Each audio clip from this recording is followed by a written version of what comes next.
네, 안녕하세요. 오늘은 수호제기라는 작품을 보도록 하겠습니다. 수호제기라는 작품은 정약용이 쓴 작품으로 이 작품에 대해서 이제 시험 범위 마지막 부분이니까 한번 열심히 들어보도록 합시다. 그래서 4단원 문학의 갈래와 구조 중에서 수호제기를 보도록 하겠습니다. 자, 그러면 차례부터 보면 차례는 이제 작가 정약용에 대한 작가 소개가 있고요. 그 다음에 이제 본문 학습을 하고, 그 다음에 내용 정리를 하고, 학습 활동까지 하는 활동을 하도록 하겠습니다.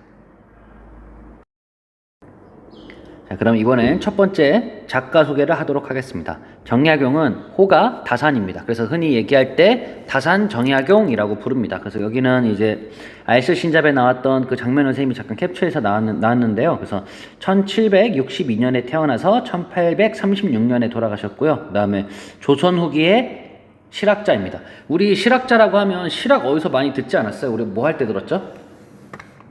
그렇죠. 허생전 할 때 들었죠. 그죠? 허생전 할 때 이제 실학사상 나와 있고, 그 다음에 허생전을 쓴 사람이 누구라고 이야기했었죠?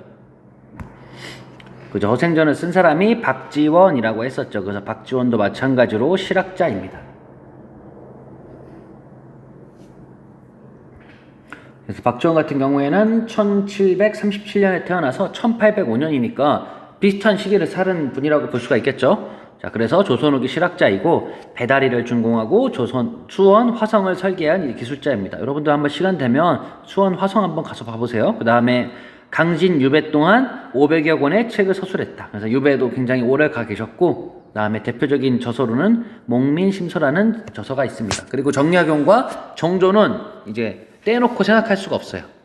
그래서 같이 나왔고요. 만약에 정약용을 이야기한다면 항상 실학을 집대성한 사람이라고 합니다. 그래서 한국 최대의 실학자이자 개혁가입니다.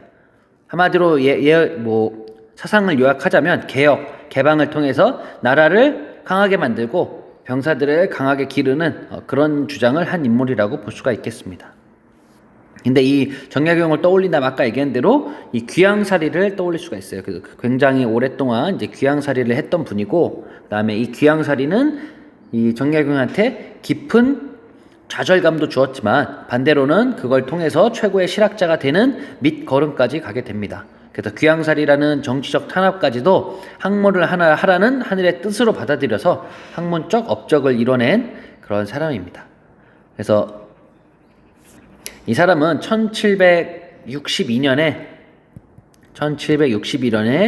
경기도 이제 광주에서 태어나게 됩니다. 그래서 정재원의 넷째 아들로 태어나게 되고, 그다음에 이곳이 굉장히 아름다운 곳이었다고 해요. 광주군 마연이라는 곳에 태어났는데, 그래서 어렸을 때부터 엄청나게 똑똑했어요. 그래서 4세에 이미 천자문을 익혔어요.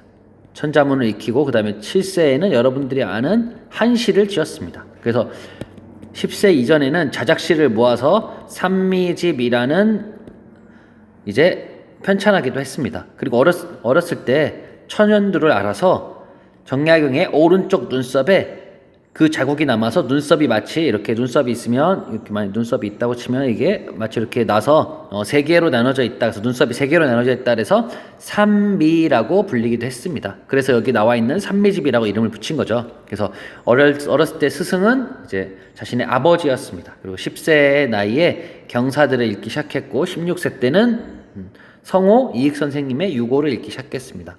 그리고 그가 이제 서울로 출입하기 시작한 거는 이제 15세고요. 15세 때 서울 회현동의 풍산 홍씨 집안에 장가를 들면서부터 시작을 했고요. 그 다음에 22세 때는 초시에 합격을 하고, 그 다음에 성균관에 입학했습니다. 그리고 성균관에 입학했을 당시부터 이 정조의 인정을 받았습니다. 그리고 28세에 마지막 과거 시험인 대과에 합격을 해서 2등으로 합격을 하게 됩니다. 그러니까 지금 말하면 차석이죠. 그래서 예전에 과거 시험은 1차, 2차 이렇게 시험이 있는데 그 마지막 시험에서 이제 합격을 한 거죠. 그리고 나서 정약용은 23세 때 서양의 학문에 이제 탐독을 하게 돼요. 근데 이 학문 때문에 나중에 크게 순탄치 못한 인생을 살게도 됩니다. 그래서 정약용은 20대 초반에는 이 서양 학문에 매혹되었지만 이후 제사를 폐해야 한다는 주장과 부딪혀서 끝내는 이제 서양 학문을 손에서 끊었습니다. 그래서 서양 학문 같은 경우에는 죽은 사람을 위해서 제사를 지내는 게 옳지 않다고 생각을 했어요. 그래서 그거를 폐지해야 된다는 주장에서 결국에는 서학의 손을 끊게 됐는데, 서양 학문과 관련된 천주교 사건이 일어날 때마다 서학을 중시했기 때문에 매번 오해를 받게 됩니다. 그래서 천주교 문제가 터지기 전까지는 완전 탄탄대로였어요. 쭉쭉쭉 올라가는, 그래서 점점 이제 지금으로 말하는 탄탄대로, 그러니까는 출세길이 열린 거죠. 근데 그 후에는 기나긴 유배 생활을 하게 됩니다. 그래서 원래 정조가 살아있을 때에는 이제 커다란 환란이 없었어요. 근데 1800년대에 이제 자신의 후견인이자 자신을 가장 믿어줬던 정조가 사망하게 되면서 그 이후부터는 고난이 시작되게 됩니다.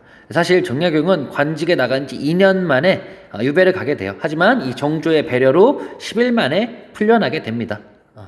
그리고 나서 정조가 죽고 난 1801년에 여러 가지 일이 일어나면서 주변 인물들이 이제 살해를 당했고 죽음을 당했고, 바로 위에 형인 정약종도 참수를 당하게 됩니다. 그래서 이때 겨우 목숨을 부지한 정약용은 그해 2월에 장기라는 곳으로 유배를 갔다가 그 다음에 강진으로 옮기게 됩니다. 이 강진에서는 굉장히 오랫동안 유배 생활을 하게 돼요. 총 18년 동안 유배 생활을 하게 됩니다. 그래서 대부분 유배 생활을 하게 되면은 너무 가난하고 너무 힘들고, 그 다음에 갈 수 있는 범위가 정해져 있어요. 그래서 굉장히 힘든 생활을 했지만 이 생활 동안에 이제 굉장히 시도 많이 짓고 하게 됩니다. 그래서 유배 생활 처음에는 이제 천주교도라 그래서 배척을 당해서 굉장히 힘들어요. 그래서 모든 사람들이 이제 모르는 척을 해요. 그러다가 시간이 지나면서 점점 이제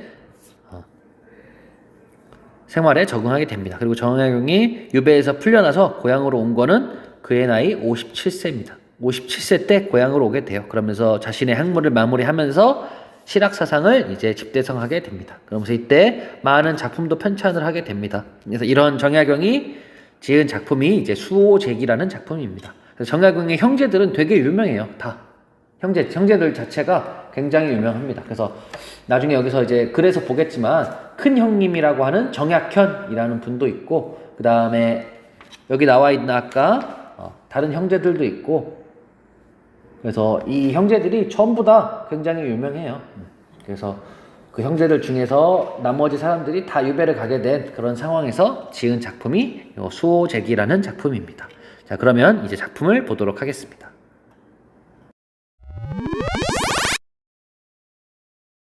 네, 그럼 이번엔 본문에 대해서 보도록 하겠습니다.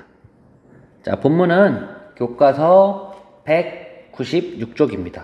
교과서 196쪽에 해당이 됩니다. 그래서 보면은 195쪽이네요. 195쪽에 해당이 됩니다. 본문을 보면 이제 쭉 나와 있는데 그렇게 엄청 길진 않아요. 그래서 한번 보도록 하겠습니다. 자, 첫 번째 줄이라고 되어 있는 부분부터 볼게요. 이제 첫 번째 줄이 아니라 여기는 네 번째 줄이니까 선생님이 네 번째 줄이라고 시작을 할게요. 네 번째 보면은 수호제라고 나와 있고, 그 줄 이제 수호제라는 뜻을 볼게요.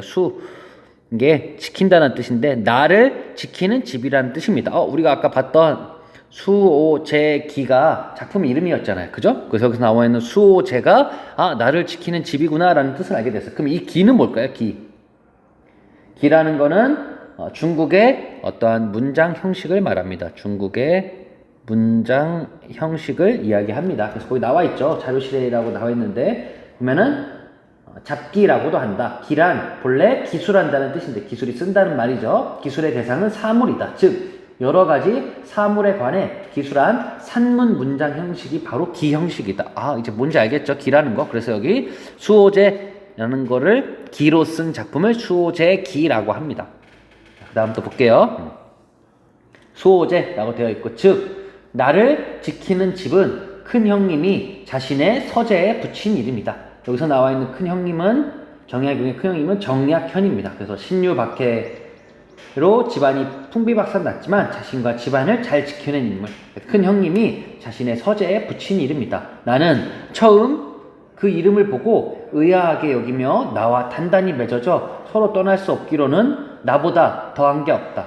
비록 지키지 않는다 한들 나가 어디로 갈 것인가, 이상한 이름이다라고 생각했다라고 나와 있죠. 그래서 이 이름이라고 한 게 이 형님이 자신의 서재에 붙인 이름이 수호제라는 이름인데 나는 그걸 보고 의문점이 생겼어요. 의문을 제시하죠. 왜 의문점이 생겼냐면 아니 내가 나하고 가장 잘 맺어져 있는데 아니 나를 비록 지키지 않는다고 해도 내가 어디 갈 건가? 그러니까 내가 나잖아요. 근데 내가 나를 지키지 않는다 그래서 내가 어디로 도망가는 게 아니잖아요. 그죠? 그러면서 생각을 한 거예요. 아, 이거 참 이상한 이름이다 라고 이제 이야기를 하고 있죠. 그래서 의문을 제기하는 이유는 이제 독자의 관심을 유도하는 거죠. 어떠한 글을 쓰거나 할 때 물음으로 시작하거나 이렇게 의문점으로 시작하면은 독자의 관심을 유도하게 됩니다. 그래서 여기는 이 수호제기는 기승전결이라는 이제 방식으로 전개가 되는데 기 부분이 여기까지가 기 부분이고요. 그래서 기 부분의 내용을 보면 수호제라는 이름에 대해서 의문을 가집니다. 아니 나를 지키는지 내가 나랑 가장 가까이 있는데 나를 왜 지켜야 돼? 나는 지키지 않아도 내가 여기 있는데 라고 이제 생각을 한 거죠. 그래서 이 부분까지가 기 부분이 됩니다. 그래서 수호제라는 이름에 대해 의문을 가지게 됩니다. 자, 그럼 이번엔 다음 부분을 보도록 하겠습니다.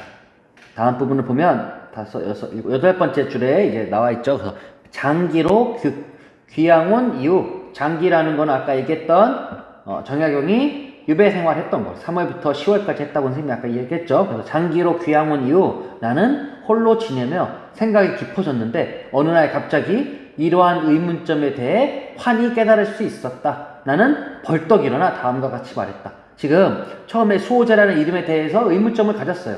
그러고 나서 내가 장기라는 곳으로 귀향을 온 이후에 혼자 이제 아무것도 할 일이 없으니까 깊게 한번 생각을 해봤더니 이제 의문점에 대해서 깨달을 수가 있었어요. 자, 그래서 여기 보면 장기로 귀향원부터 깨달을 수 있었다까지 195쪽 8에서 9번째 주까지 묶어서 귀향지에서 성찰의 시간을 보내다가 수호제의 진정한 의미를 이제 깨닫게 되는 거죠. 그러니까 내가 이제까지 왜 수호제가 무슨 의미지? 라고 이제 의문점을 가졌었는데 귀향에 와서야 깨닫게 된 거죠. 아, 이런 의미구나, 이렇게. 그래서 이러한 의문점이라고 되어 있는 거는 나를 지키는 것의 의미. 왜 나를 지킬까? 나는 나를 지키지 않아도 어디 도망가지 않는데 왜 나를 지킬까? 라고 하면서 그 의문점에 대해서 생각을 하게 된 거죠. 자, 그러면 다음 부분을 보도록 하겠습니다. 자, 그래서 다음 부분은 195쪽 10번째 줄입니다. 천하 만물 중에 지켜야 할 것은 오직 나뿐이다 라고 하면서 여기 주장을 제시하고 있죠. 아까 처음에는 그랬잖아요. 의문을 제기하면서 나는 지킬 필요가 없는데 왜 나를 지킬까? 라고 했는데 여기서는 얘기하는 거죠. 천하 만물 중에 지켜야 할 거는 오직 나밖에 없다 라고 하면서 지금 자신의 주장을 제기하고 있습니다. 그래서 뒤에 내용이 나오죠. 내 밭을 지고 도망갈 사람이 있겠는가? 그러니 밭을 지킬 필요가 없다. 내 집을 지고 달아날 사람이 있겠는가? 여기에 생략된 게 이제 없다 이러는 거겠죠. 그래서 그러니 집은 지킬 필요가 없다. 내 동산의 꽃나무와 과실나무들을 뽑아갈 수 있겠는가? 나무 뿌리는 땅속 깊이 박혀 있다. 도망갈 수 없다가 되겠죠. 그 다음에 내 책을 훔쳐가서 없애버릴 수 있겠는가? 이것도 없다가 되겠죠. 그 다음에 또 내 책을 훔쳐가서 없애버릴 수 있겠는가?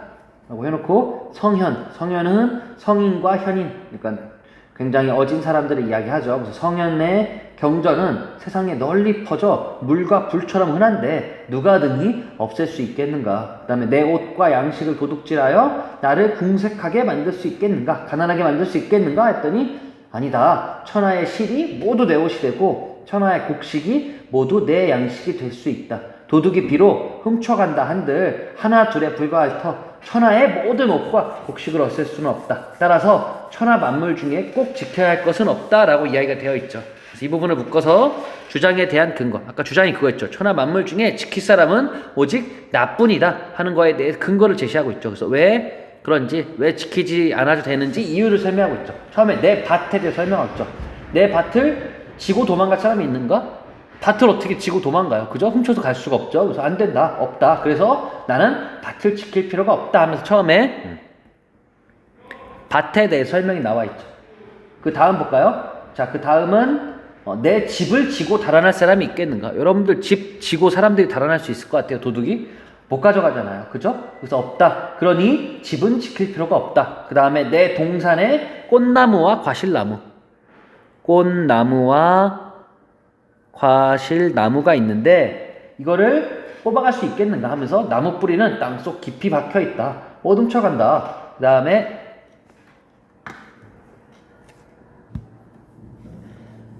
자, 그래서 가져갈 필요가 없다. 그 다음에 나와 있는 게 자신의 책을 가져갈 수 있겠는가 라고 되어 있는데, 이 책은 성현들의 이제 말씀이잖아요. 근데 이 책을 가져간다고 해도 그 책은 온갖 곳에 다 있잖아요. 그러니까 책을 훔쳐갈 수는 없다는 거죠. 그 내용 자체를 다 불태워버릴 수 없으니까. 자, 그 다음에 내 옷과 양식을 가져갈 수 있겠는가 라고 되어 있는데, 가져갈 수는 있어요. 하지만 옷은 천하의 모든 실이 자신의 옷이 될 수 있고, 천하의 곡식이 내가 먹으면 더 양식이 될 수 있잖아요. 그래서 이 모든 것을 없앨 수 없기 때문에 지금 나와 있는 밭, 집, 꽃나무와 과실, 그 다음에 책, 옷과 양식 모두 다 지켜야만 되는 게 아니래요. 따라서 천하 만물 중에 꼭 지켜야 할 것은 없다. 그럼 아까 주장에서 뭐만 지켜야 된다 그랬어요? 그죠? 오직 나뿐이다라고 이야기했잖아요. 그죠? 그래서 여기까지를 묶어서 이렇게 주장에 대한 근거, 그 다음에 지키지 않아도 되는 것들과 이유, 그 다음에 열거법, 여러 개를 열거하고 있죠. 뭐 밭, 집, 꽃나무와 과실, 책, 옷과 양식, 그 다음에 문장에 대해서 쭉 나와 있고, 그 다음에 서리법. 선생님 계속 대답을 했잖아요. 그죠? 뭐 예를 들면 내 집을 지고 달아날 사람이 있겠는가? 라고 물어봤지만 결국엔 있다는 거예요? 없다는 거예요? 없다는 거잖아요. 그죠? 내 집을 지고 달아날 사람이 없다를 설명하고 싶은데 그거를 강조하기 위해서 서리법이라는 표현으로 지금 이야기를 하고 있는 거죠.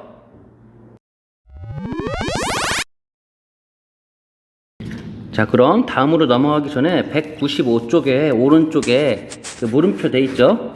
뭐라고 돼 있냐면 이렇게 물음표가 되어 있고, 글쓴이는 왜 수호제라는 이름에 의문을 품었는가? 우리가 글쓴이가 처음에 의문점을 가졌었잖아요. 그죠? 수호제에 대해서. 왜 이렇게 의문을 품었을까요? 저 내용을 정리해보면 이 수호제라는 게 뭐였냐면 수호제는 나를 지키는 집이라고 이야기했었잖아요. 그쵸? 근데 글쓴이는 나라는 존재는 나하고 아주 단단히 맺어져 있어서, 그러니까 내가 나랑 당연히 제일 단단하게 맺어져 있잖아요. 그죠? 그래서 떠날 수 없는 존재이므로 굳이 지키지 않아도 된다고 여겼기 때문이다 라고 정리해 볼 수 있겠죠. 그래서 나중에는 이제 알게 되죠. 그래서 천하 만물 중에 지켜야 할 거는 오직 나밖에 없다 라고 하면서 이제 막 이야기를 하잖아요. 뭐 꽃과 뭐 과실나무 하면서 막 이야기를 하죠. 그래서 그 앞부분에 이제 물음표 돼 있는 부분까지 한번 살펴봤습니다. 자, 그럼 이번엔 교과서 196쪽을 보도록 하겠습니다. 첫 번째 줄에 보면 그러나 라고 되어 있죠. 그러나 유독 이 나라는 것은 그 성품이 달아나기를 잘하며 출입이 무상하다. 무상하다는 얘기는 뭐라고 나와 있죠? 변한다. 항상. 그러니까 이 나라는 것이 내 성품이 맨날 달아나고 그 다음에 출입하기가 왔다 갔다 하면서 변화하는 데 있다 하면서 아주 친밀하게 붙어 있어 서로 배반하지 못할 것 같지만 잠시라도 살핀다는 이야기는 여기 나와 있죠. 본질적 자아를 확립하기 위한 노력을 게을리하면 이 나라는 존재가 여기서는 이제 두 가지로 나와 있는데요. 그래서 이 나라는 존재를 여기서 두 가지로 보는데, 여기서 말하는 본질적 자아가 뭐냐면 내가 되고 싶은 나 혹은 내 본질적인 나를 이야기해요. 그래서 여기서 말하는 본질적 자아를 확립하기 위한 노력을 게을리하면, 그래서 예를 들면 나라는 사람은 굉장히 착한 사람이에요.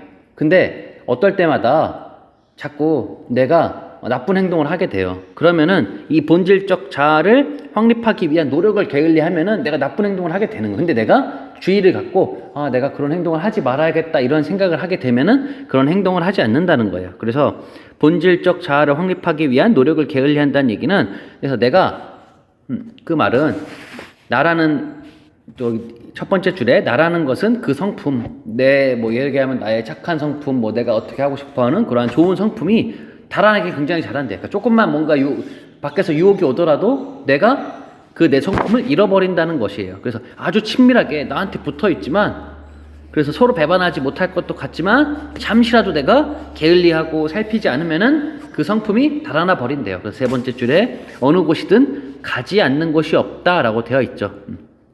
그래서 뭐라고 되어 있냐면 그 다음에 이익으로 유혹하면 떠나가고 위험과 재앙으로 겁을 주면 떠나가며 질탕한 음악 소리만 들어도 떠나가고 미인의 예쁜 얼굴과 요염한 자태만 봐도 떠나간다라고 되어 있죠. 그래서 이 인간의 마음은 유혹이나 위협에 굉장히 쉽게 흔들려요. 그래서 여기서는 이제 열거와 예시를 들고 있죠. 그래서 예를 들면 그런 거죠. 선생님이 여러분들이 이제 좀 있으면 시험 기간이잖아요. 시험 기간에 공부를 하고 싶어요. 그래서 막 공부하려고 생각을 해요. 근데 누군가 옆에서 이제 꼬시는 거죠. 친구가 야 우리 게임 한 판만 할래? 이러면은 내 성품을 잃어버리고 그 게임하러 간다는 거예요. 이렇게 쉽게 흔들린다는 거예요. 근데 그게 이렇게도 쉽게 흔들리지만 아니면 주변에서 누가 뭐 예를 들면 뭐 항상 내가 착한 행동만 하는 사람이었어요. 근데 주변에서 누가 돈을 주면서 너 내가 돈 줄 테니까 저기다 몰래 쓰레기 좀 버리고 올래? 이러면은 나도 모르게 그 이익에 유혹돼서 그 행동을 한다는 거예요. 아니면은 뭔가 주변에서 난 항상 올바른 행동만 하고 있는데 예를 들어서 뭐 학교 폭력이 일어나는 장면을 봤어요. 근데 내가 그 장면을 신고하려고 했는데 그 친구들이 와서 너 신고하면 너 괴롭힌다 이러면은 내가 신고를 못 할 수도 있는 거예요. 그런 위험과 재앙을 주면은 내가 떠나가 버려요. 혹은 내가 열심히 뭐 공부하고 싶은데 옆에서 신나는 노래가 들려오면은 그 노래 소리만 들어도 공부하겠다는 생각을 잃어버리는 거예요. 이렇다는 이야기예요. 그래서 이러한 인간의 마음은 유혹이나 위협 같은 데에 쉽게 흔들린다는 거예요. 그래서 여러 가지를 열거했죠.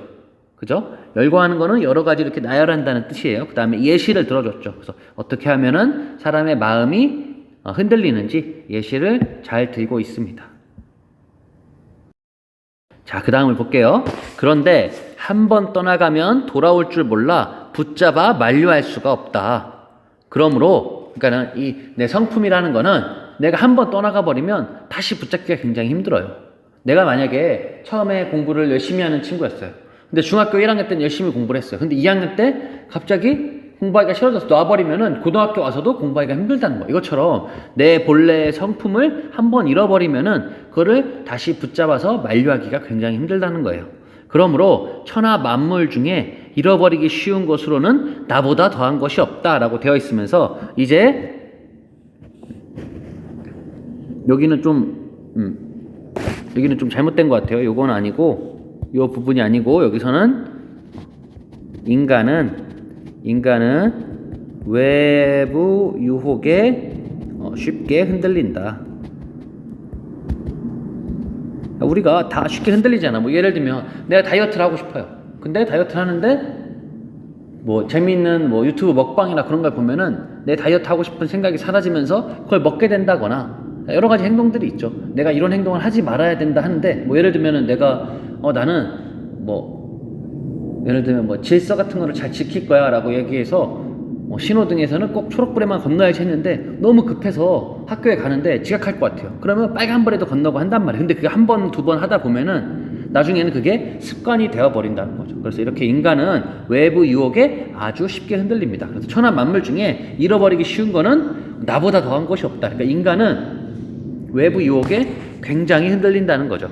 그러면서 뭐라고 되어 있냐면 그러니 꽁꽁 묶고 자물쇠로 잠가 나를 굳게 지켜야 하지 않겠는가 해서 이렇게 내가 쉽게 떠나가 버리기 때문에 꽁꽁 묶는다는 실제로 묶는다는 얘기가 아니라 철저히 수양을 해서 나를 굳게 지켜야 한다는 말이에요. 그러니까 그런 말이죠. 뭐 내가 내 자신이 쉽게 이렇게 변하고 성품이 달아나 버린다는 건데 그 성품이 달아나 버리지 않게 나를 수양해야 된다는 거예요. 예를 들어 한 번 참고 두 번 참고 이렇게 하다 보면은 나를 굳게 지킬 수 있다는 말이 되고 있습니다. 자, 그래서 이 부분까지는 이제 승 부분, 아까는 기 부분을 봤죠. 그래서 기 부분을 봤고 이번에 승 부분에서 귀양 와서 나를 지켜야 하는 이제 까닭을 깨닫게 됩니다. 아, 왜 내가 나를 지켜야 하냐? 우리 수호제라는 말을 듣고 형님의 그 이야기를 듣고 나서 내가 이제 처음에는 나는 나랑 제일 가까이 있는데 나를 왜 지켜야 돼? 라고 하면서 나중에 이제 깨달음을 얻게 되는 거죠. 그래서 이 부분까지 봤을 때 귀향을 와서 나를 지켜야 하는 까닭을 깨닫게 됨까지 봤습니다. 자, 그 다음에 왼쪽에 보면 물음표가 되어 있고 글쓴이가 여기 나오는 글쓴이가 정약용이 지켜야 하는 것이 몇 가지 있다고 했죠. 그죠? 지켜야 하는 것과 그 다음에 지키지 않아도 되는 것을 나누는 기준은 무엇이었을까요? 어떤 기준으로 나눴었죠? 우선 지켜야 하는 것은 한번 떠나가면 다시는 붙잡을 수 없는 것. 뭐라고 이야기했죠? 그렇죠. 자신의 성품이라고 이야기를 했었죠. 그죠? 내 성품, 진정한 나, 본질적인 나를 지켜야 한다고 이야기했고, 지키지 않아도 되는 것은 어떤 것이라고 이야기했었죠? 그렇죠. 세상에 무수히 많아서 대체 가능한 것. 예를 들면 선생님 친구가 선생님의 지우개를 훔쳐갔어요. 그러면 선생님은 지우개를 다시 사면 돼요. 이렇게 대체할 수 있는 거면 상관이 없는데 대체할 수 없는 게 있단 말이에요. 그건 뭐냐면 내 자신, 본질적인 나, 내 성품은 대신할 수 없다는 이야기예요. 자, 그래서 이 부분에서 글쓴이가 지켜야 하는 것과 지켜야 하지 않는 것의 이제 기준을 한번 나눠봤습니다. 그래서 정확한 기준은 이게 되겠죠. 대체 가능성. 그래서 대체할 수 있느냐 없느냐. 그래서 만약에 대체할 수 있다면은 지키지 않아도 되는 거고, 대체할 수 없으면은 지켜야 한다라고 지금 이야기를 하고 있습니다.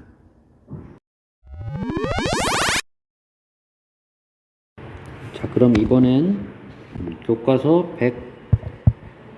196쪽을 보도록 하겠습니다. 자, 196쪽을 보면 여기부터는 이제 기승 전결 중에 전에 해당되는 부분이거든요. 그래서 보면은 나는 나를 허투루 간수했다가 나를 잃은 사람이다 라고 해서 나가 두 번 나와요. 그래서 여기서 처음에 나오는 이 나는 그 다음에 나를 이라고 이렇게 나와 있죠. 그랬을 때 이 앞에 나는 현상적 자아라고 합니다. 그리고 이 뒤에 있는 나는 본질적 자아.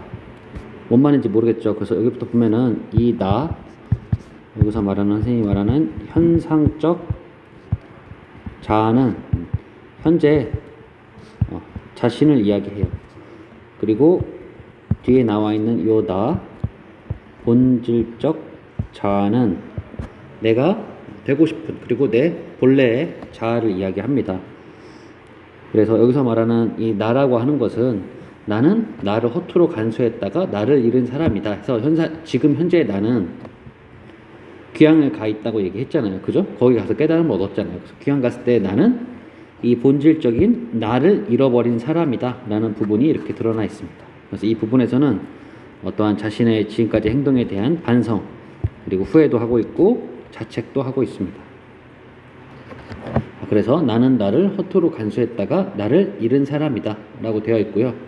그 다음에 보면 어렸을 때 과거 시험을 좋게 여겨 그 공부에 빠져 있었던 것이 10년이다. 마침내 조정의 벼슬아치가 되어 사모관대에 비단 도포를 입고 백주도로를 미친 듯 바쁘게 돌아다니며 12년을 보냈다 라고 되어 있는데 이 부분을 볼게요. 그래서 이 시기가 나를 잃어버렸던 시기.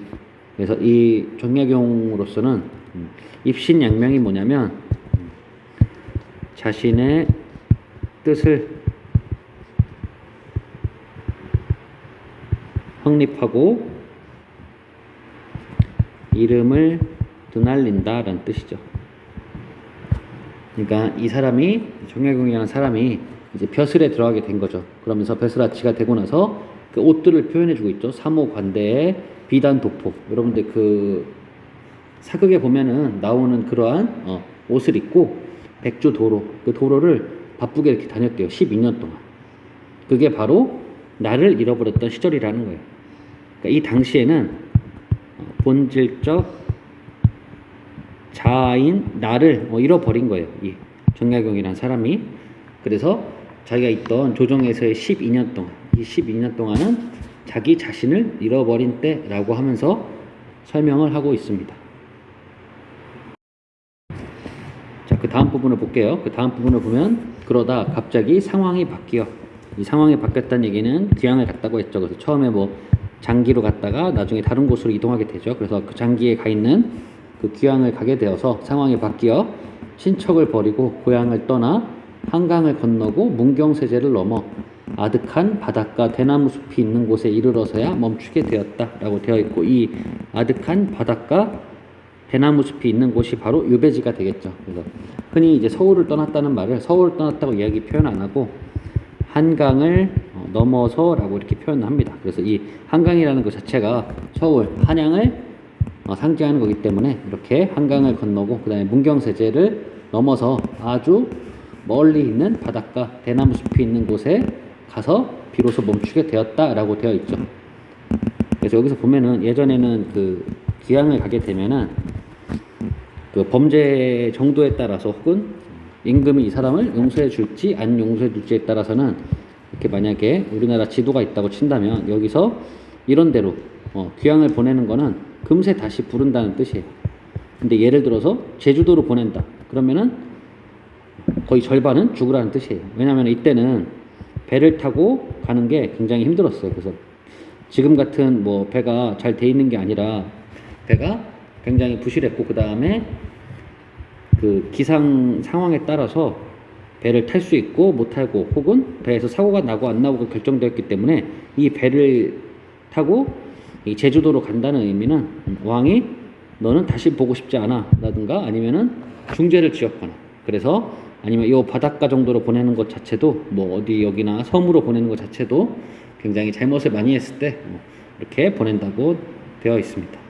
자, 그래서 지금 보면은 한참 동안 한 12년 동안 10년 동안 과거 시험에 공부를 하다가 그리고 나서 12년을 이제 조정의 관리로 보냈죠. 그러다 갑자기 상황이 바뀌어서 귀향을 가게 되고 이러한 아득한 바닷가 대나무 숲이 있는 유배지로 와서야 이제 멈추게 되었습니다. 자, 그 다음을 볼게요. 그 다음을 보면은 이제 이때 나도 땀을 흘리고 숨을 몰아쉬며 허둥지둥 내 발 뒤꿈치를 쫓아 함께 이곳에 오게 되었다 라고 이제 나와 있죠. 그러면서 나는 나에게 말했다. 어떻게 내가 나에게 말을 하겠어? 이건 바로 자아성찰의 행동. 내가 지금까지 행동을 잘 하고 있는가? 여러분들 그 예전에 뭐 일기를 쓴다든가 하면은 내가 나한테 쓰잖아요. 뭐 나는 앞으로 그러지 말아야겠다. 누구야? 그러지 말아라. 이렇게 쓰잖아요. 그것처럼 나는 나에게 말했다. 이런 행동은 자아성찰을 하는 행동이 되겠습니다. 그래서 뭐라고 이야기했냐면 너는 무엇 때문에 여기에 왔는가? 여우나 도깨비에게 홀려서 왔는가? 바다에 신이 불러서 왔는가? 너의 가족과 이웃이 손해라는 거는 이 당시에 이제 정약용이 있는 고향이 되겠죠. 손해에 있는데 어째서 그 본 고장으로 돌아가지 않는가 하면서 자문 혼자 묻고 혼자 답을 하는 거죠. 그래서 왜 너 여기 왔어? 라고 물어보면서 혹은 여우나 도깨비한테 홀려서 왔어? 하면서 물어보는 거죠. 너 왜 가족하고 떨어져서 혼자만 여기 있는 거야? 라고 하면서 자아성찰을 하는 부분이 되겠습니다. 그 위에도 보면은 이때 나도 땀을 흘리고 숨을 몰아쉬며 허둥지둥 내 발꿈치를 쫓아서 왔다고 했잖아요. 그죠? 내가 내 발꿈치를 쫓았다는 얘기는 본질적인 나가 있고 그 다음에 현상적인 나가 있는데 쫓아서 왔다는 거죠. 그 다음에 그러나 나는 멍하니 꼼짝도 않고 돌아갈 줄을 몰랐다. 그 안색을 보니 마치 얽매인 게 있어 돌아가려 해도 돌아갈 수 없는 듯 했다. 그래서 나를 붙잡아 함께 머무르게 되었다. 그래서 그러나 여기 나와 있죠. 나는 멍하니 꼼짝도 않고 이제 돌아갈 줄을 몰랐죠. 돌아가야 되는데. 그래서 그 안색을 보니까 뭔가에 매여 있는 듯이 돌아갈 수가 없었다. 그래서 함께 여기에 머무르게 됐다는 거죠. 그래서 이 무렵 내 둘째 형님 또한 그 나를 잃고 남해의 섬으로 가셨는데 역시 나를 붙잡아 함께 그곳에 머무르게 되었다라고 되어 있고 자기의 둘째 형님 이야기를 하죠. 둘째 형님은 이제 정약전이라고 하는데 신유박해, 이거는 천주교 박해 사건 때 유배되었다가 이제 흑산도로 가게 되는데 여기에서 이제 대단한 저서를 남기게 되는데 자산어보라는 저서를 남기게 돼요. 근데 이 자산어보가 얼마 전에 보니까 이제 영화 개봉한다고 하더라고요. 그래서 영화로도 나오는 굉장히 지금으로 따지면은 뭐 물고기 백과사전 정도가 되겠죠. 그래서 여기 있는 물고기들을 다 잡아보고 그 생김새, 뭐 특징, 뭐 길이 이런 것들을 다 적어놓은 이 자산 어부를 만들게 됩니다. 그래서 이 둘째 형도 마찬가지로 나랑 마찬가지로 정약용도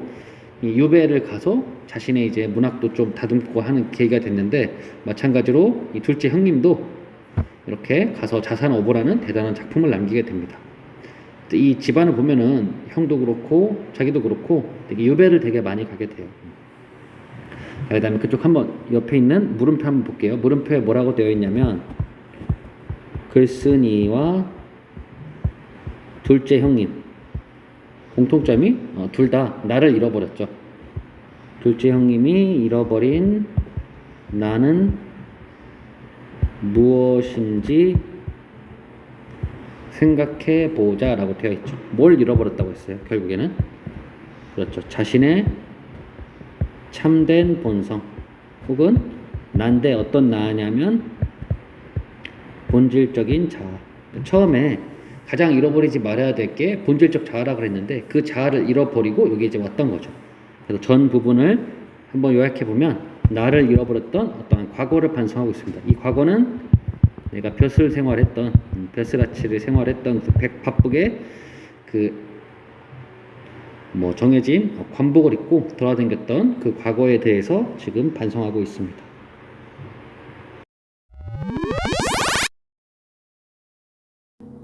자, 이번엔 결 부분을 보도록 하겠습니다. 결 부분이고 교과서는 196쪽 그리고 밑에서 네 번째 줄부터 시작입니다. 유독 내 큰형님만이 나를 잃지 않고 편안하게 소호제의 단정히 앉아 계신다 라고 하면서 지금 둘째 형님도 나를 잃고 그 다음에 나도 나를 잃고 다 이렇게 자신을 잃어버렸는데 큰 형님만이 자신을 잃지 않고 단정하게 이 수호제라는 곳에 앉아있다 라고 했잖아요. 그죠? 수호제가 아까 뭐라고 했어요? 나를 지키는 집이라고 했잖아요. 그곳에 단정히 앉아 계신다 라고 한 거 보니까 이 큰 형님만이 마음의 중심을 잡고 어떠한 유혹에도 흔들리지 않음으로써 본질적인 나를 지키고 있는 거죠.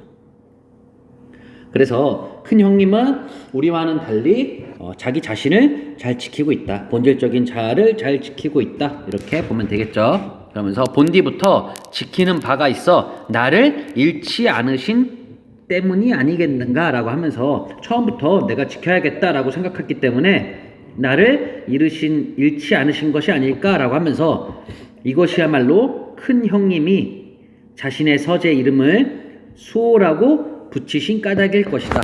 일찍이 큰 형님이 말하셨다. 큰 형님이 뭐라고 얘기했냐면 그 다음 197쪽입니다. 이번엔 197쪽을 보면 아버지께서 나의 자를 태현이라고 하셨다. 태현이라는 뜻은 옆에 나오죠. 심오하고 현묘한 이치를 뜻하는 말이라고 해서 자를 태현이라고 하셨다. 나는 홀로 나의 태현, 이 본질적인 자, 여기서 말하는 나, 그리고 태현, 그 다음에 본질적인 자, 다 같은 게 되겠죠. 태연을 지키려고 서재 이름을 수호라고 하였다 라고 하면서 큰형님이 서재 이름을 수호라고 지은 이유에 대해서 얘기해 주죠. 그래서 아버지가 이름을 태연이라고 줬대요. 태연이라는 거는 심오하고 현묘한 이치를 뜻하는 말인데 그 말을 그러고 나서 나는 홀로 나의 태연, 이 본질적인 자아를 지키려고 일부러 서재 이름을 수호라고 지었대요. 그래서 나를 지키는 집이라고 했으니까. 그러니까 아버지가 자를 지어준 것을 보고 이거를 깨달은 거죠. 나는 이 이치를 지켜야겠다 해서 서재 이름을 이렇게 졌다라고 이야기하고 있는 거죠. 자, 그 다음 부분을 보도록 하겠습니다. 자, 그 뒷부분을 볼게요. 이는 그 이름을 지은 뜻을 말씀하신 것이다 하면서 맹자께서 말하시기를 하면서 맹자라는 성인을 지금 인용하고 있습니다. 맹자께서 말하시기를 무엇을 지키는 것이 큰일인가? 자신을 지키는 것이 큰일이다 라고 하셨는데 참되도다 그 말씀이요 라고 하고 있습니다. 그래서 맹자의 말을 인용함으로써 자신의 생각을 뒷받침하고 있습니다. 그럼 왜 이렇게 맹자의 말을 가져왔을까라고 한다면 자신이 이야기하는 것보다 이 성인이라고 하는 맹자의 말을 인용하면은 신뢰도가 높아지겠죠. 그죠? 그리고 그다음에 정확성도 생기겠고요. 그래서 여기서 말하는 맹자가 말하는 자신, 이것은 본질적 자아가 되겠고요. 또 같은 걸로 보면은 태현이라는 이름도 본질적 자아가 되겠고요. 또 나도 다 본질적 자아가 되겠죠. 전부 다. 그러면서 드디어 내 생각을 써서 큰 형님께 보여드리고 수호제의 기문으로 삼는다라고 하면서, 기문은 기록하는 문서로 삼는다라고 하면서 내가 이렇게 글을 쓰게 된 동기, 그다음에 갈래상의 특징, 왜냐하면 기라고 했으니까 이게 수호제 기였으니까 그런 특징 등을 제시하고 있습니다. 자, 그래서 여기까지 봤는데, 여기까지가 이제 결 부분이 되겠고요. 결 부분은 큰형님이 지은 서재의 이름, 그 수호의 의미를 깨닫고 수호제기라는 이 기를 쓰게 된 거죠. 자, 그러면 옆에 나와 있는 물음표를 한번 볼까요? 물음표에 뭐라고 나와 있었냐면, 물음표를 보도록 하겠습니다. 이렇게 물음표 돼 있고, 자신을 지키는 것, 이것이 그럼 무엇을 뜻하는 것인가? 그럼 자신을 지킨다는 것은 뭘 지킨다는 이야기 같아요? 자, 첫 번째로 자신의 본성을 온전한 상태로 유지하는 것. 예를 들면 나는 원래 모범생이고 착한 학생이었어요. 근데 이 학교에 와서 보니까 다른 친구들이 선생님한테 다 막대해요. 그럼 나도 모르게 막대한다는 거죠. 이 자신의 본성을 온전한 상태로 유지하는 게 중요한데 이 자신을 지키지 못했다는 거죠. 또 하나는, 두 번째, 나의 생각이나 혹은 주관을 잃지 않는 것. 예를 들면 나는 생각하기에 수업 시간에 돌아다닌다는 건 생각도 못했어요. 다른 아이들이 돌아다니다 보니까 나도 선생님께 아무 말 없이 돌아다니게 되는 거예요. 그것처럼 이렇게 나의 생각이나 주관을 잃지 않는 것. 그 다음에 세 번째는 어떠한 세속적인 유혹에 빠지지 않는 올바른 정신을 지키는 것. 그러니까 예를 들면 내가 어떤 행동을 했을 때 뭔가 내가 안 좋은 행동을 하기 전에 거기에 빠지지 않고 유지를 잘했어요. 근데 친구들이 뭐 예를 들어서 야 내가 살 테니까 나가자고 땡땡이 칠래 이랬을 경우에 그냥 나가버린다면 이 세속적인 유혹에 빠지게 되는 거죠. 그래서 세속적인 유혹에 빠지지 않는 올바른 정신을 지키는 것, 그것이 바로 자신을 지키는 것이라고 할 수 있겠죠. 여러분도 보면은 분명히 그런 학생 굉장히 많을 거예요. 내 본성은 굉장히 착한 학생인데 주변에서 막 친구들이 막 이렇게 하라고 이렇게 하고 너 왜 이거밖에 안 돼? 이렇게 얘기하면은 자신의 본성을 잃는 친구들이 있어요. 그래서 이러지 않았으면 좋겠다는 이야기를 하고 싶고요. 그 다음에 보면은 자신을 지킨다는 것은 첫 번째로 자신의 본성을 온전한 상태로 유지하는 것. 내가 원래 갖고 있는 내 본성을 그대로 유지하는 것. 두 번째는 나의 생각이나 어떠한 주관 같은 거를 잃지 않는 것. 뭐 예를 들면 내 생각은 어떤데 뭐 나는 이렇게 해야 돼. 뭐 시험 기간 일주일 전에는 공부를 시작해야 돼. 이런 생각을 갖고 있어요. 근데 주변에서 누가 야 벼락치기 하는 게 더 낫지 않아? 했을 때 그것을 버리고 하면 안 된다는 거죠. 그래서 나의 생각이나 주관을 잃지 않는 것.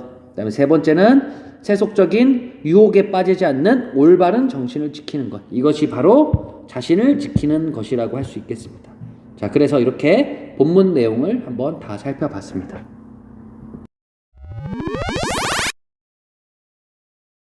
자, 그럼 이번에는 내용을 한번 정리해 보도록 하겠습니다. 자, 보면은 제재 개관을 한번 보면, 자, 첫 번째는 갈래는 수필입니다. 이 수필이라는 건 선생님이 이야기했죠. 자신의 경험을 혹은 깨달음을, 자신의 경험을 바탕으로 깨달음을 쓰는 것, 아니면 성찰한 내용을 쓰는 걸 우리는 수필이라고 했습니다. 그래서 이거는 한문으로 쓰여진 수필이고요. 그 다음에 기라는 형식이 어디 있었죠? 교과서 195쪽에 보면 나와 있죠. 중국의 문장 형식이다. 그래서 기술한다는 뜻이다. 그래서 여러 가지 사물에 관해 기술한 산문 형식이 바로 기 형식이다 라고 되어 있고요. 그 다음 성격은 반성적. 당연하죠. 지금 여기서 자신이 그 전에 있었던 일에 대해서 지금 떠올리게 되는 거잖아요. 그래서 반성을 하고 있죠. 그 다음에 또 하나는 회고적, 떠올리니까. 그 다음에 교훈을 주죠. 내가 이렇게 나를 지키는 게 중요하다라고 하면서 이렇게 되고 있고, 그 다음에 제재는 수호제라는 집의 이름. 내가 왜 이 수호제라는 이름의 집을 바탕으로 이제 이 수호제라는 이름의 집을 바탕으로 이 수필을 쓰게 된 거죠. 그게 바로 제재라고 합니다. 그 다음에 주제는 참된 자아를 지키는 것이 중요하다. 그래서 참된 자아, 나라는 것을 지키는 것이 중요하다. 여기서는 뭐라고도 나왔냐면 태연이라고도 나오고, 그 다음에 자신이라고도 나오고, 그 다음에 본질적 자아라고도 이야기를 합니다. 다음에 특징 첫 번째, 관념적인 나의 마음을, 관념적이라는 건 나의 마음 눈에 보여요? 안 보이죠. 예를 들면 독립 눈에 보여요?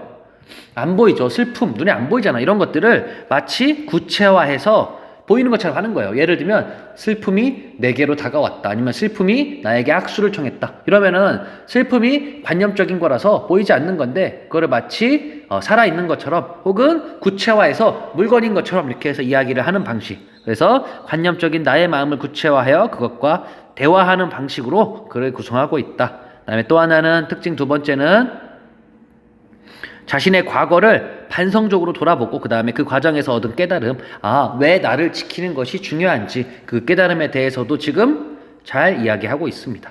자, 그래서 이렇게 제재 개관도 한번 살펴봤습니다.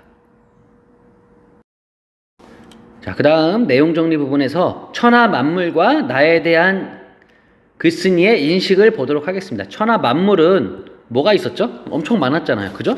그걸 열거하면서 쭉 나타냈었는데 천하 만물 중에는 뭐 예를 들면은 뭐 꽃나무, 과실나무, 그 다음에 뭐 집, 그 다음에 책, 그 다음에 성현의 말씀, 그 다음에 또 옷, 양식, 천하의 실, 뭐 옷, 그 다음에 양식, 곡식 전부 다 천하 만물입니다. 근데 이거는 없애지 못하는 것도 있고 대체 가능한 것도 있습니다. 그래서 지킬 필요가 없어요.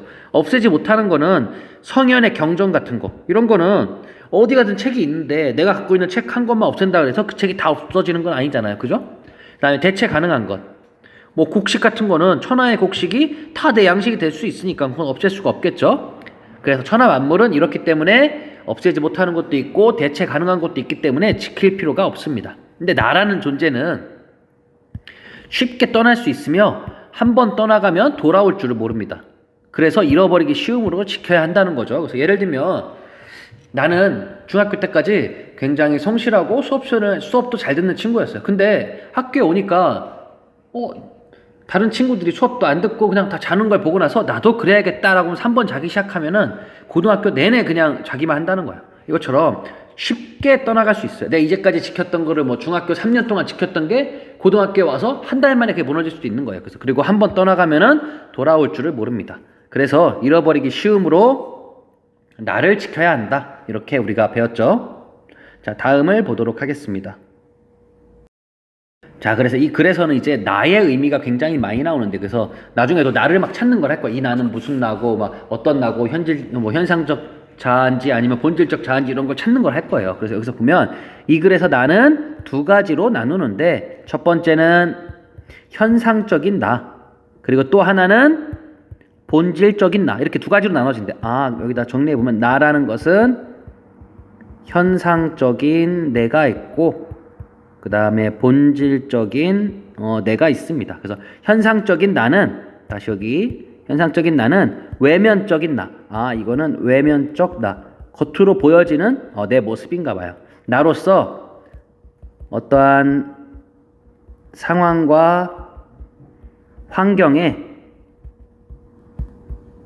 현실적 조건에 따라서 수시로 변하는 나.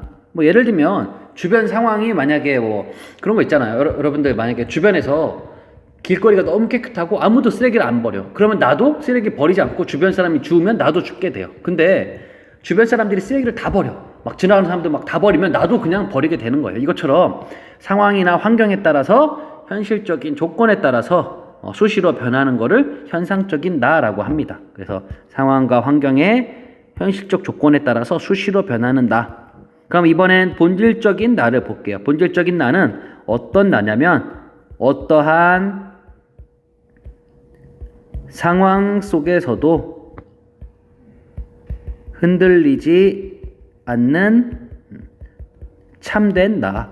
그러니까 예를 들면 내가 쓰레기를 버리지 않겠다라고 생각을 한다면 남들이 쓰레기를 버리건 말건 나를 지키면 되는 거예요. 나만 안 버리면 되는 거예요. 이것처럼 어떠한 환경 속에서도 흔들리지 않는 참된 나. 그래서 여기서 말하는 글쓴이는 둘 중에 뭐가 더 좋아 보여요? 당연히 이 본질적인 나가 중요하겠죠. 그래서 본질적인 나를 지키는 것이 매우 중요하다고 이야기하고 있습니다. 자, 그래서 내용 정리 부분에서 나에 대해서 봤어요. 나는 현상적인, 첫 번째 현상적인 나, 그리고 두 번째 본질적인 나로 나눠지는데, 현상적인 나 같은 경우에는 외면으로 보이는 나, 그래서 상황하고 환경에 따라서 현실적 조건이 수시로 변하는 나. 본질적 나는 어떠한 상황 속에서도 흔들리지 않는 참된 나. 그래서 이렇게 나를 두 가지로 살펴봤습니다.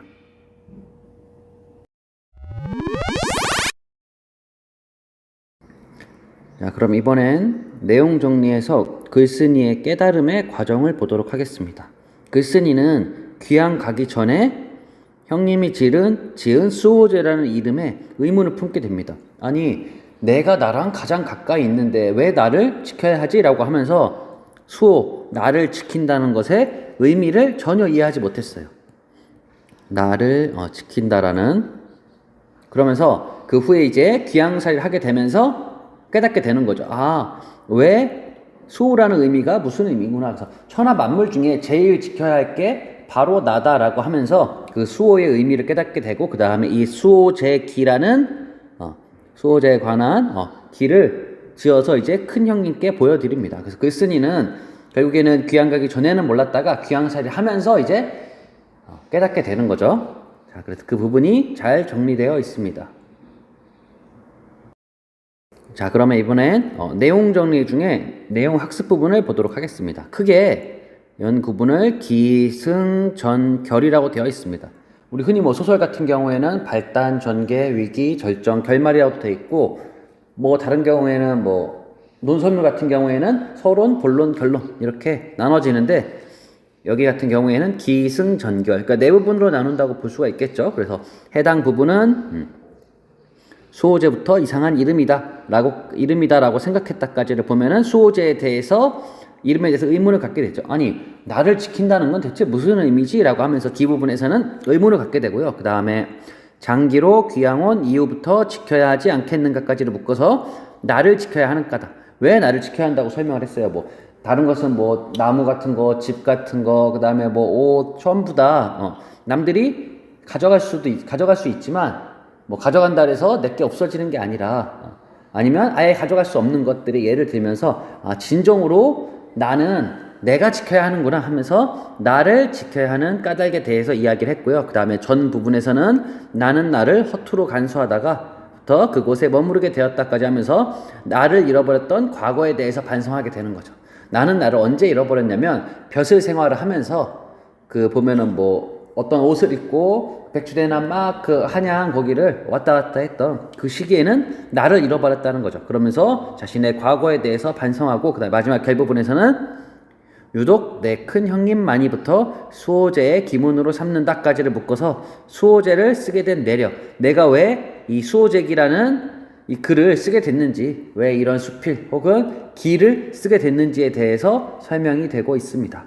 자, 그래서 이렇게 기승 전결의 내용에 따라서 수호제라는 이름에 대한 의문을 갖고, 그 다음에 나를 지켜야 되는 까닭을 알게 되고, 그 다음에 나를 잃어버렸던 과거에 대해서 반성하고, 그 다음에 수호제기를 쓰게 된 내력까지 지금 이야기하고 있습니다.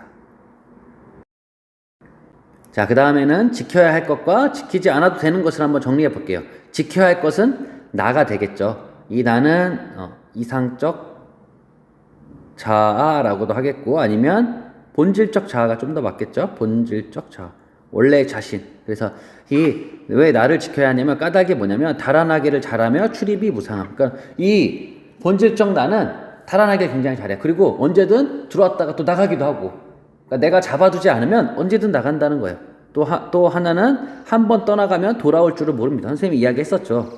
중학교 때까지 내가 열심히 수업 시간에 열심히 집중하고 생활을 했는데 와서 보니까 애들이 자는 걸 보니까 나도 자고 싶어요. 그래서 한두 번 자다 보면은 이제 계속 자게 된다는 거죠. 그 얘기는 뭐냐면 내가 한번 생각했던 그 이상 본질적인 것이 나가 달아나기를 굉장히 잘해요. 내가 관리를 한다고 해도. 그 다음에 출입 왔다 갔다가 굉장히 잘하고, 그 다음에 하나는 떠나가면 돌아올 줄 모른다. 그렇기 때문에 이 나를 지켜야 한다고 이야기를 하고 있는 거죠. 그다음에 지키지 않아도 되는 것은 밭, 집, 꽃나무와 과실나무, 책, 옷과 양식 등. 첫 번째로 그 까닭은 다른 사람이 가져갈 수가 없습니다. 누가 내 밭을 이고 갈 수 있어요? 아니면 내 집을 가져갈 수 있어요? 등에 이거나 가지고 갈 수 없잖아요. 그죠? 이런 것들은 가져갈 수 없고, 또 하나는 완전하게 없앨 수가 없으므로 대체할 수가 있다. 예를 들면 책. 선생님이 좋아하는 어떤 책이 있어요. 선생님이 뭐 예를 들면 뭐 시집 중에 하나, 그 법정 스님의 뭐 그 책 중에 선생님이 하나를 좋아해요. 그러면 그 책을 다른 사람이 가져간다 해도 선생님은 다른 또 책을 사면 돼요. 그러니까 그게 꼭 완전하게 없앨 수가 없다는 거죠. 근데 이 나라는 거는 완전하게 없앨 수가 있다는 거죠. 그래서 다른 사람이 가져갈 수가 없고 완전하게 없앨 수가 없기 때문에 지키지 않아도 된다라고 설명을 하고 있는 거죠. 그래서 지켜야 할 것과 지키지 않아도 되는 것에 대해서 지금 비교하면서 설명을 하고 있습니다. 자, 그럼 이번엔 교술갈래의 개념과 특성에 대해서 한번 정리를 해보도록 하겠습니다. 이 교술갈래는 뭐냐면 글쓴이의 경험이나 성찰을 바탕으로 하여 감동이나 교훈을 전달하는 문학의 한 갈래로서 수필이 대표적이다. 대표적인 게 수필이고, 더 흔히 얘기하면 일기 있죠. 일기를 만약에 예를 든다면 다른 문학 갈래에 비해 글의 형식이 자유롭다. 뭐 예를 들면 뭐 3장 6구 45자라든지 뭐 100자를 써야 된다든지 뭐 그런 기준들이 없잖아요. 그죠? 그래서 글의 형식이 굉장히 자유롭고, 또 하나는 글쓴이가 자신의 경험, 생각, 느낌 등을 독자에게 직접 말하는 방식을 취하고 있습니다. 예를 들면 뭐 선생님 이제 만약에 어렸을 때 방학 숙제 같은 걸로 일기를 쓴다고 해요. 그러면은 난 오늘 뭐 재밌게 놀았다. 뭐 친구들과 뭐 잠자리도 잡으면서 재밌게 놀았다 하면서 마치 듣는 사람한테 직접 말하는 방식을 취하고 있습니다. 또 하나는 자기 고백적인 문학이에요. 자기가 오늘 있었던 일에 대해서 고백하면서 쓰는 거예요. 그렇기 때문에 글쓴이의 개성이 굉장히 잘 드러납니다. 그 다음 또 하나는 글쓴이의 경험, 그 다음에 깨달음, 인생관, 가치관, 개성 등이 주된 요소라고 할 수가 있겠죠. 그래서 가장 대표적인 게 일기예요. 일기. 여러분도 일기 쓰잖아요. 그죠? 그러면서 거기에 대해서 오늘 이렇게 했는데 친구랑 싸웠는데 다음부터 친구에게는 이런 말을 하지 말아야겠다라든지, 아니면은 뭐 그 대신에 일기에 또 막 시를 쓰기도 하고 다양한 형태로 할 수 있잖아요. 그죠? 그래서 그런 걸 우리가 교술 갈래라고 이야기를 하고 있습니다.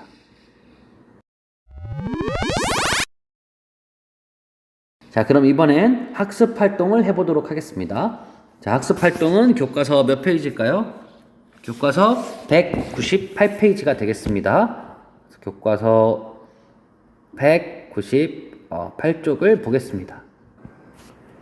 자, 여기 교과서 198쪽입니다. 198쪽을 보면 이렇게 나와 있죠. 그러면 첫 번째부터 해볼게요. 내용 학습. 이 글을 다음과 같이 네 부분으로 나누어 중심 내용을 정리해보자. 아까 우리 했던 거죠? 그죠?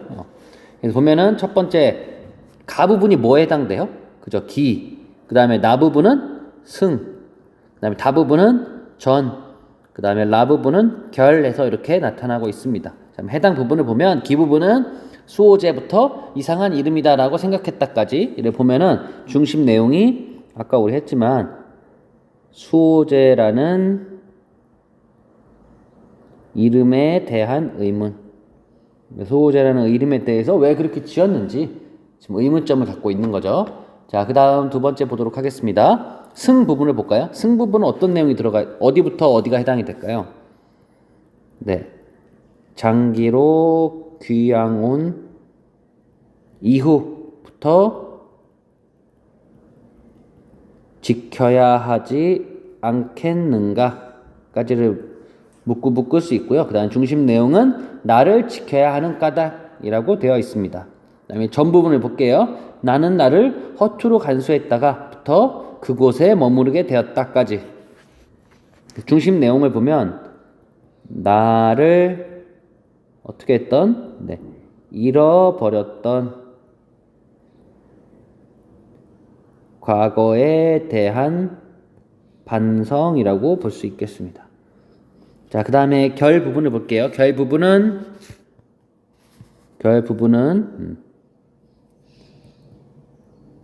유독 내 큰 형님만이부터 수호제의 기문으로 삼는다까지를 묶을 수가 있겠죠. 그 다음에 중심 내용은 수호제기를 쓰게 된 내력, 내가 왜 수호제기를 쓰게 됐는지에 대해서 지금 설명하고 있습니다. 자, 그러면 다음 밑에 부분도 볼게요. 자, 목표 학습 첫 번째, 이 글 수호제기를 통해 교술갈래의 특성을 알아보자. 아까 교술갈래 특성 했었죠, 좀 전에. 그죠? 그러면 글쓴이가 어떤 경험을 계기로 하여 이 글을 쓰게 됐는지 말해보자. 어떤 경험을 계기로 쓰게 된 거예요? 그죠? 큰형님이 자기 서재에 수호제라는 이름을 붙인 것에 대해서 의문을 갖고 있다가 장기라는 곳에 귀향을 가게 돼요. 거기서 이제 자기 의문점에 대해서 깊게 생각하고 성찰한 내용이 이 글을 쓰게 된 계기가 되겠죠. 자, 그럼 정리 한번 해볼까요? 정리해보면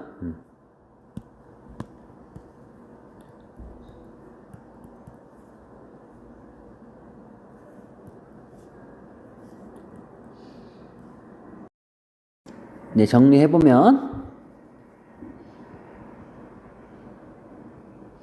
큰 형님이 자신의 서재에 뭐라고 이름을 붙였어요? 그쵸. 서재에 붙인 수호제라는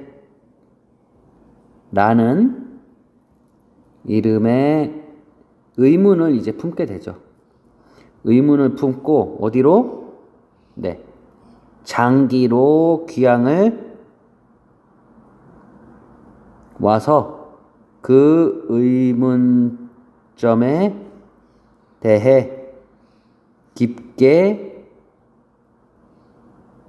생각한 경험이 이 글을 쓰게 된 계기가 되겠죠. 자, 그러면 이 글에 나타난 글쓴이의 깨달음을 한번 파악해 보도록 하겠습니다.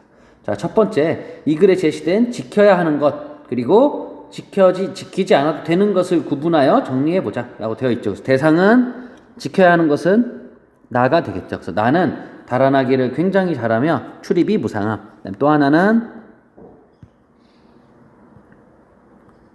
하나는 한번 떠나가면 그죠, 돌아올 줄을 모른다 라고 되어 있고요. 그 다음에 지키지 않아도 되는 것은 밭, 집, 꽃나무와 과실, 그 다음에 또 뭐가 있었어요? 책도 있었고, 그 다음에 옷과 양식도 있었습니다.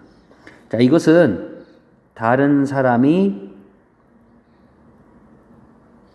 가져갈 수가 없습니다. 예를 들면 밭, 집 훔쳐갈 수 있어요? 막 자고 일어났는데 내 집이 없어져 있고 내 밭을 가져가 있고 이런 거 안 되잖아요. 그죠? 그 다음에 또 하나는 완전하게 없앨 수는 없으므로 대체할 수 있다. 그러니까 완전히 없애야 되는데 그럴 수가 없잖아요. 그죠? 뭐 예를 들면 법정 스님의 책을 없앤다가 한 권 없앤다 해서 다 없어지는 건 아니잖아요. 그죠? 또 출간할 수가 있고 그 법정 스님 했던 이야기는 계속 남아 있는 거잖아요. 그죠? 자, 그래서 여기까지 이제 목표 학습 첫 번째로 한번 정리해 봤습니다. 자, 그 다음에 교과서 199쪽. 교과서 199쪽을 한번 보도록 하겠습니다. 자, 199쪽을 보면 이라고 되어 있고, 글쓴이가 나를 지키지 못했던 까닭은 무엇인가? 왜 글쓴이가 나를 지키지 못했어요? 그쵸. 과거 시험 공부에 빠져 있었고, 그 다음에 그 이후에는 벼슬살이에 열중하느라 바삐 지내면서 자신을 돌보지 못했기 때문이다 라고 적으면 되겠죠. 그죠? 그래서 과거 시험 공부가 처음에 빠져 있었고, 그 다음에 뭐 과거 시험 공부를 뭐 10년 했다고 했나요? 그렇게 되어 있고, 그 다음에 뒤에 벼슬살이를 12년 했다고 되어 있죠. 그러면서 자기 자신을 돌보지 못한 거예요. 뭔가 예를 들면 출세 혹은 과거 시험에 합격하면서 내가 뭔가 그 관리로서 해야 되는 그런 것들을 통해서 하면서 자기 자신을 이제 지키지 못한 거죠. 자, 그 다음에 1과 2에 나타난 글쓴이의 깨달음을 중심으로 하여 이 글의 주제는 뭘까요? 결국에는 나를 지키는 거잖아요. 그죠? 어떤 나냐면 참된 나를 지키는 일이 가장 중요하다라고 볼 수가 있겠죠. 자, 그러면 이번에 세 번째, 수호제기와 다음 글을 바탕으로 하여 글쓴이인 정약용의 개성을 파악해보자. 개성을 파악하는 이유는 우리 수필 그 교술 갈래의 특징이 이제 개성이 드러나는 거잖아요. 그죠? 그래서 이 부분 한번 볼게요. 신유박해 이후, 이 신유박해란 얘기는 천주교를 이제 탄압한 그 일을 이야기합니다. 신유박해 이후 다사는 18년에 걸친 유배 생활을 하게 된다. 이때 나이가 40살이었다. 외견상 그의 인생은 끝이 났다. 어떤 희망도 없었다. 그런데 오히려 다사는 지난 40년의 인생이 진정한 나를 잃어버리고 살았던 시간임을 깨닫게 된다. 아, 진정한 나를 잃어버리고 살았던 시간. 이제 진정한 나를 찾을 수 있는 기회가 주어진 것이다. 라고 하면서 그런 깨달음은 지독한 고통과 고독과 자기응시 속에서 이루어진 것이었다. 어떻게 살아야 하는가? 어떻게 해야 참된 나로서 살아가는 것인가?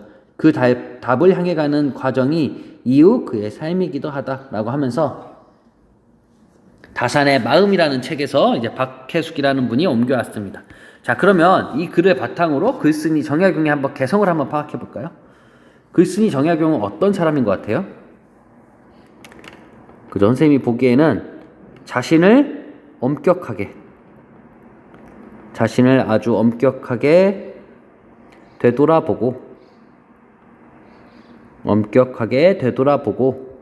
그다음에 진지하게 고민할 줄 아는